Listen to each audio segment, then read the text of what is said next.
Brother Simon sat down, looked straight into the camera, and said something that stopped the entire internet in its tracks. Not a long speech, not a carefully worded statement, just a few sentences that made it crystal clear. The Sidemen are not okay with how this went down. And KSI, he saw it, he responded, and then he deleted it. If you think you already know this story, I promise you, you don't. Because what happened between Miniminter and KSI in the hours after that leaving video dropped is the part everyone is sleeping on. Stay with me, because by the end of this video, you are going to see this whole situation completely differently. Alright, let's set the scene properly, because context matters here. The Sidemen are not just a YouTube group. They are genuinely one of the most successful creator collectives ever built. 7 guys, equal pay across the board, no one taking a bigger cut than anyone else, building together for over 13 years. Charity matches selling out stadiums, Sunday videos that do millions of views like it's nothing, a brand worth over £100 million by any reasonable estimate. And at the center of all of it, KSI,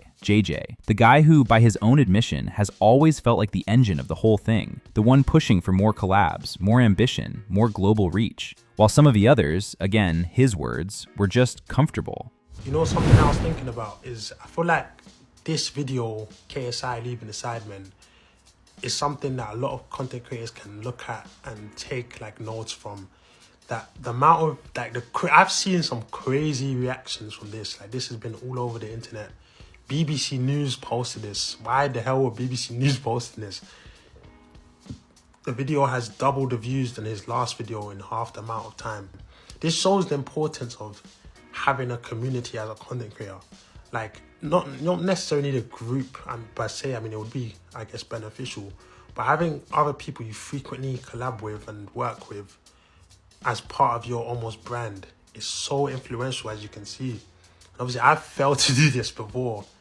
But yeah, if you're a content creator, you're up and coming, or you are established, just take this like as having a group, a community. I don't think group is about a community of people that you work with, people know you for working with, and how much of an impact it can have on you. But yeah, shout out to KSI, innit?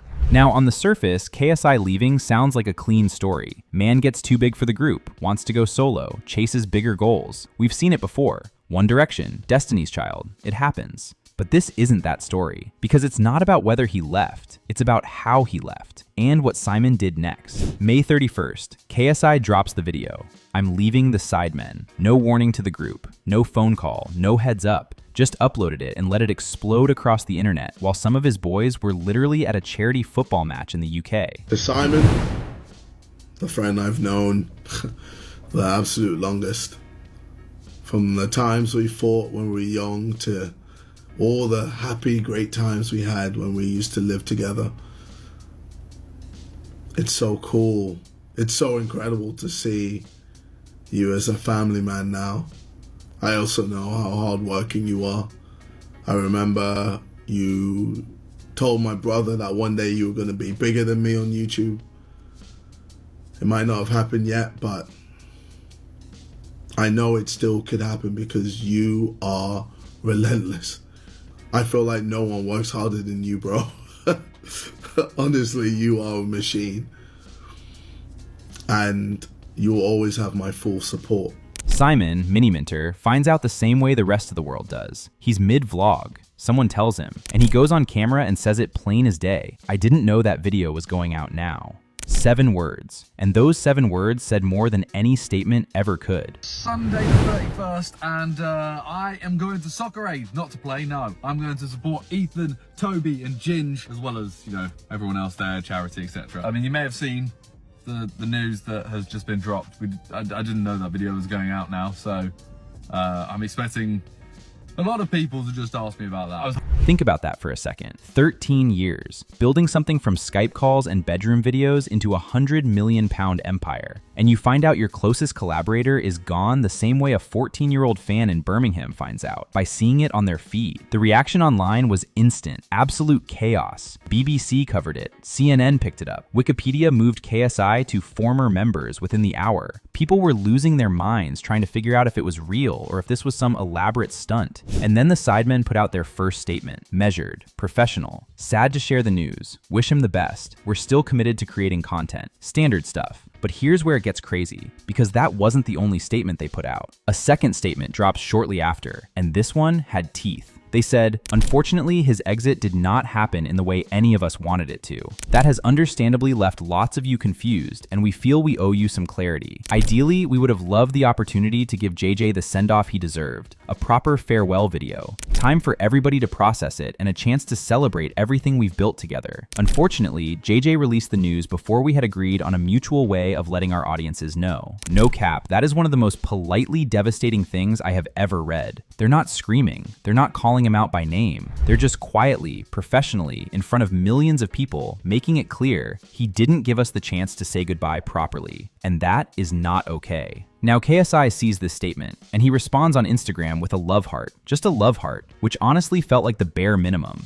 And then, wait for it, he deletes it, takes it down completely. So now there's no response at all, just silence where a love heart used to be. Simon's girlfriend at this point goes on her own platform, and when someone asks about the JJ situation, she says, "It's not my place to speak on it, but yeah," and then she sighs. That sigh did more damage than a 10-minute video could have. Meanwhile, the clips are piling up. Someone pulls the podcast moment where KSI calls himself the Beyonce of the Sidemen. Someone else finds the clip where he's told Speed is more famous than him, and he just refuses to accept it. "You're mental, bro." That's his actual response to a grown adult giving him an honest answer. Then there's the Vitaly podcast, where he's sitting there mapping out his plan to beat Speed, then beat Mr. Beast, step by step like a corporate ladder. And somewhere in there, he mentions he's already told the Sidemen boys he's going to overtake them in views and subscribers. Already told them. To their faces. Reaction across the internet is about as unanimous as I've ever seen it. This is not a guy who left because he needed balance. This is a guy who left because he thought he was bigger than the room. Stay with me, because this is the part that reframes everything. Someone on Reddit noticed something.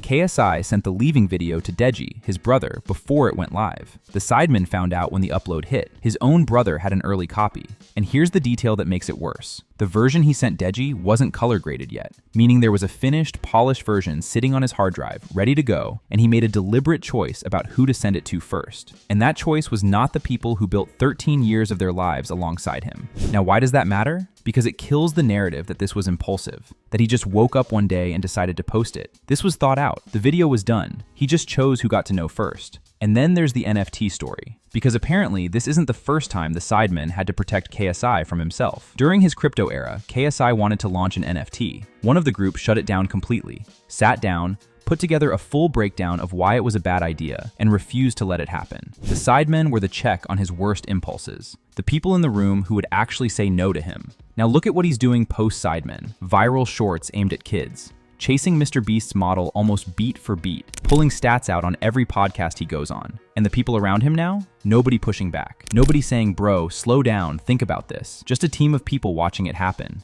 Here's where Simon stands in all of this. He didn't go nuclear. He didn't post a diss track. He didn't do a 40-minute expose video. He just told the truth in real time, on camera, clearly shaken, and let it speak for itself. I didn't know that video was going out now. That's it. That's the confrontation. And somehow that quiet honesty landed harder than anything else that came out of this entire situation, because it showed the difference between the two of them in that moment. KSI dropped a polished video, posted a carefully worded Instagram statement, called his friends to grieve and be optimistic, and then deleted his own response when the group replied. Simon just sat in front of a camera and told the truth. 13 years, equal pay, building something none of them ever thought was possible, and it ends with a deleted love heart and a Reddit thread about color grading. Whether KSI's solo run works out, whether the Mr. Beast numbers come, whether the Sidemen thrive or fall without him, none of that changes what happened on May 31st. And based on everything that's come out since, the boys know it, Simon knows it, and honestly, deep down, KSI probably knows it too. Anyway, this concludes today's video. Be sure to subscribe to LoafTube for future celebrity videos, and turn on that post notification bell so you don't miss out on any future uploads. Until then, see you in the next one.